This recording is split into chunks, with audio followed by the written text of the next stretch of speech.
This is what we've been speculating on for years. Even when I was still working at an agency 4 years ago, I remember one of my mentors, he said, one day it's just going to be, with the Google ads, you just enter your landing page, you throw in a coin and you say, okay, this is what I want to achieve.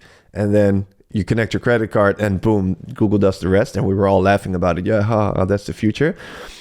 And it kind of is what it is. We're kind of at that stage now where you just add your URL. Let's see, you say something about your products and your services and then some additional information. And then Google is going to give you the outline for your campaign. Welcome back to the PPC Mastery Podcast. It's Miles here with another solo episode. And in this episode, I'm actually going to touch on 12 new Performance Max updates that Google announced somewhere around June, July. And they're actually rolling them out now in Q3, Q4. So in this episode, I just wanted to take you through these 12 upcoming pMax updates. And I've already seen that Google has rolled some of them out in some of my accounts. So as I go through them, I will just tell you, okay, this is still to be rolled out soon, or this is being rolled out now or has been rolled out. And I think these updates are really nice. Google announced them at Performance Max conference in Dublin, which was a live event, but I watched the live stream. I think it was around 2.5 hours, and they just dumped all the most important upcoming updates, which is great to see. And it really feels like Performance Max is becoming more of the product that we wanted it to be from the beginning. And if I look back now, then I definitely see that Performance Max was, or at least felt like an unfinished product. But now with all of the recent changes that Google is launching, it feels like it's becoming much more usable and we get a bit more control, a bit more insights. And yeah, let's just run through. So you can definitely see that Google is doubling down on AI throughout all of their campaign types, but especially Performance Max. pMax campaigns are totally heavily built on AI. So to me, that doesn't really come as a surprise that they are talking more about AI, but they're also embedding new prompt-based AI tools which could work similarly to ChatGPT. They are going to embed that inside of Google Ads, which I will be talking about in a second. Now, in Google's propaganda language, they say these are the benefits of using AI in advertising. So they started off their session with I think they kind of felt the need to showcase why AI is actually a good thing, not a bad thing. So this is from their mouth, not mine. Simplifying complexity for people, businesses, and marketers. With AI, your marketing is multiplied and AI can help boost productivity. And these three things is how they sort of bucketed the updates. So they want to make it easier, simplifying complexity. They want to make it easier for people to find the information that they're looking for. So the people that are actually searching on Google or on YouTube, etc. But they also want to simplify the setup for businesses and marketers. And as you probably know, launching Performance Max campaigns is super easy, but it's actually much harder to optimize if you don't know what you're doing. With AI, your marketing is multiplied. So that what they mean with that is just that it's constantly working for you. And AI can help boost productivity, which I will jump on in a second. But to them, that means that they want to make it easier to set up campaigns and streamline the campaign setup process to make it easier with embedded AI inside of Google Ads. So here are the 12 updates in 3 categories. The first one is controls to guide AI. The second one is ease of use and workflows. And the third one is proving value and insights. That's how Google has categorized these updates. So the first one, controls to guide AI, new inputs to steer Performance Max campaigns towards business outcomes. The first update is page feeds, and this is the one that I'm most excited about, and I'm actually testing this now in an account. It has been rolled out to one of my accounts, and with page feeds, you can get a bit more control over the DSA, Dynamic Search Ads functionality of Performance Max. So if you use the final URL expansion feature, then pMax can also take other landing pages to target your ads to when it comes to the search network, just like how it would work with DSA. But the only problem with that I always had is that pMax can take any landing page from your website. And if you use page feeds, then you can set up a feed with different URLs, landing pages.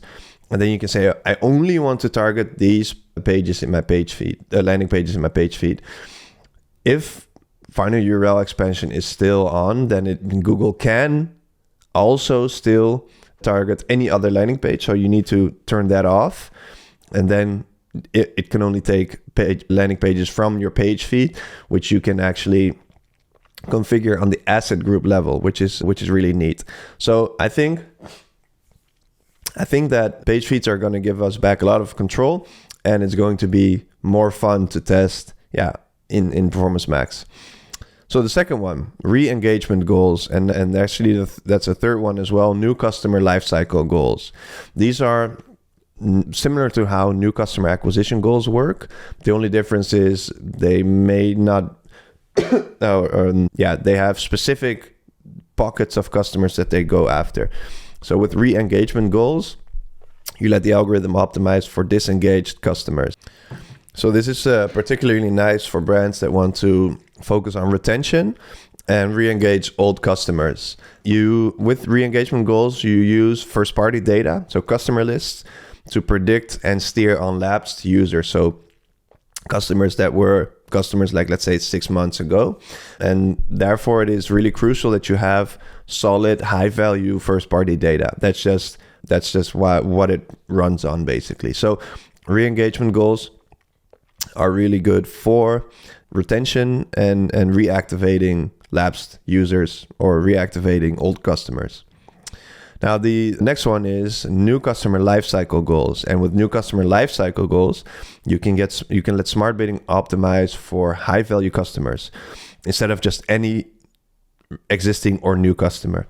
And we'll see how this plays out. I'm not particularly a fan of using new customer acquisition goals or this kind of new customer lifecycle goals. You really need to set it up and configure it really well in order to let smart bidding optimize for these pockets of clients that you want. And you need to always analyze this against overall data from a third-party attribution tool, for example.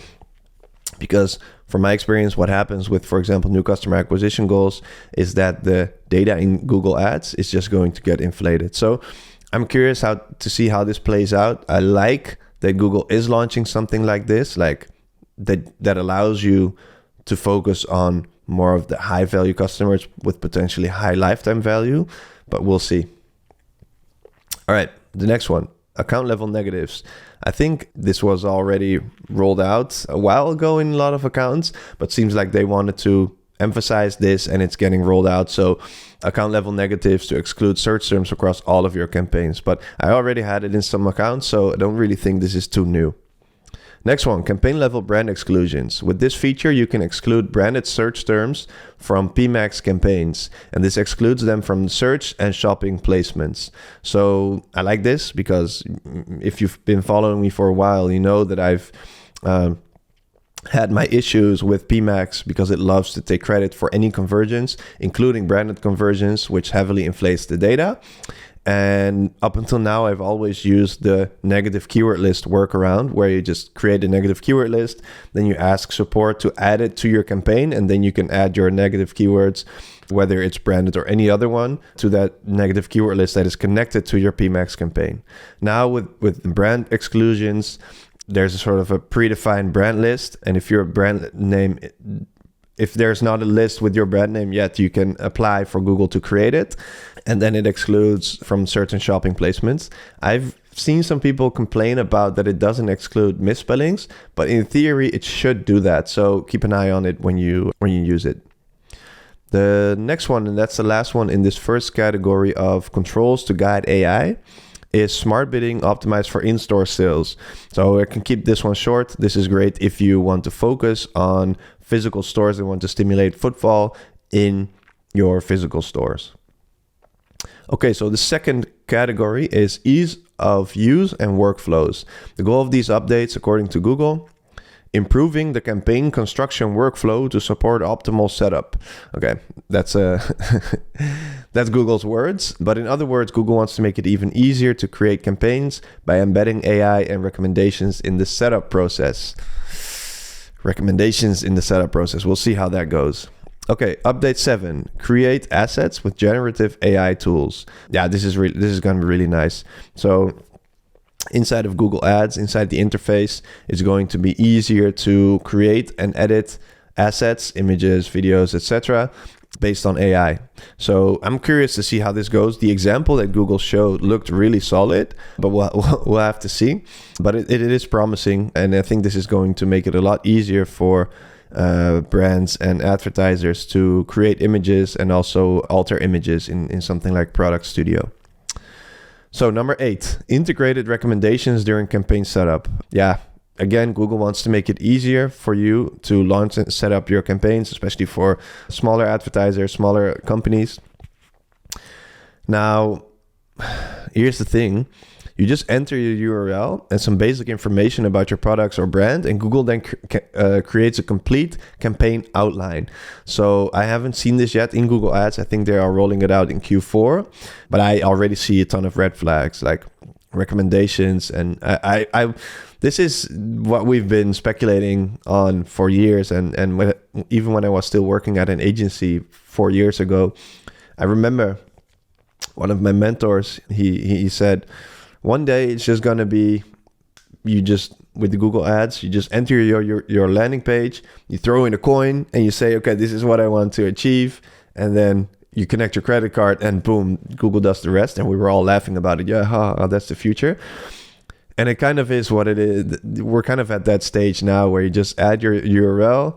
Let's see, you say something about your products and your services, and then some additional information, and then Google is going to give you the outline for your campaign, which is good to start with, but you still need to do solid keyword research, add good assets, make sure that the campaign structure is good, landing pages are good, etc. So I think smaller businesses that are going to set up their own Google Ads are going to be surprised by how easy it is to set it up, but then they will find out like, okay, I have no idea if this is any good.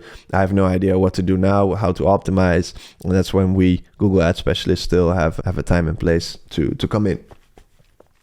Okay, the third category is proving value and insights. So the goal of these insights or these updates, according to Google, provide tools to quantify the value of pMax and offer insights on what's driving performance.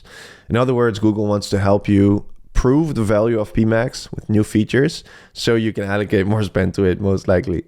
Update number 9, Performance Max experiments.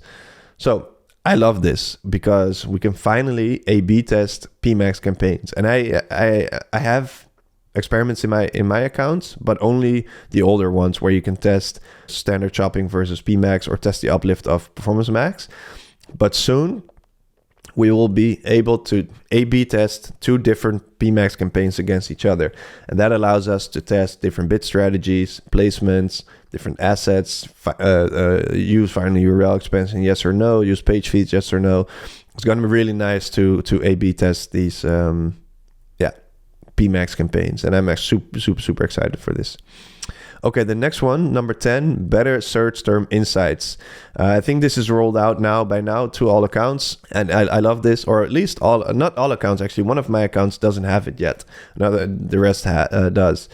With these new insights, you can add custom date ranges. You can export more data. Before it was only the last 7 and last 28 days, but now you can do entire date ranges, and search terms have been able to access through the API, and people have built scripts to export those into spreadsheets, etc. And I love this. I love this update. It feels like something basic like search terms, and we're really happy with this now. But let's just say, let's not be greedy. I'm happy with this update, but I have a question like, why wasn't this rolled out earlier? But anyway, we have it now. More search term insights, which I'm happy about for sure. Okay, so the last 2, number 11, conversion lift studies. With conversion lift studies, Google helps you understand how many conversions of your PMax campaigns were incremental. So this is something that they have available for example, demand gen, YouTube campaigns. And now with conversion lift studies, Google also wants to prove what the uplift is of using Performance Max. So let's see how this goes. I haven't seen it yet. I haven't tested it yet, but I have used conversion lift studies in YouTube and that works pretty well. But you should always compare your data against your third-party attribution. Just saying. Okay, and the last one, number 12, update number 12, improved Merchant Center integration inside of Google Ads. So with this, I think this is nice. Google is making a bridge between Google Merchant Center and Google Ads. And now it's easier to see product issues. Like, for example, if a product is disapproved, you will see that in Google Ads. If it's not in a campaign, different diagnostics, stock issues, all that stuff that you generally see in Merchant Center will now also be embedded inside of Google Ads, which is great. So those are the 12 updates. Let me just name them from the top once again. Page feeds, re-engagement goals, new customer lifecycle goals, account level negative keywords, campaign level brand exclusion, smart bidding for in-store sales, create assets with generative AI, integrated recommendations during campaign setup, pMax experiments, better search term insights, conversion lift studies, improved integration of GMC in Google Ads. So that's it, guys. My final word, don't test everything all at once. Just check what's available in your account and then get curious. Definitely start testing. The first thing that I already tested as soon as it was available in my accounts was page feeds, but I'm also excited for the rest. Brand exclusions, I've also tested that. Let me just go through the list and see what I've already done. Account level negative keywords, I'm not too excited about. Campaign level brand exclusions, yes. Page feeds, yes. I'm excited for the new generative AI tools to see how that works. Could go a lot of ways. Could be really bad, really trashy, but it could also be really good and promising. I'm excited for Google Product Studio, which hopefully I will get access to soon as well. And yeah, that's it, guys. So hopefully this update helps you and gets you a bit more excited for what's to come with pMax. And if you have a question for me to answer during this podcast, then please go to ppcmastery.com/podcast and I will see if I can answer some of your questions in upcoming episodes. So thank you for listening, watching if you're on YouTube. Don't forget to like and subscribe and share and all that good stuff. And I'll see you in the next one. Peace.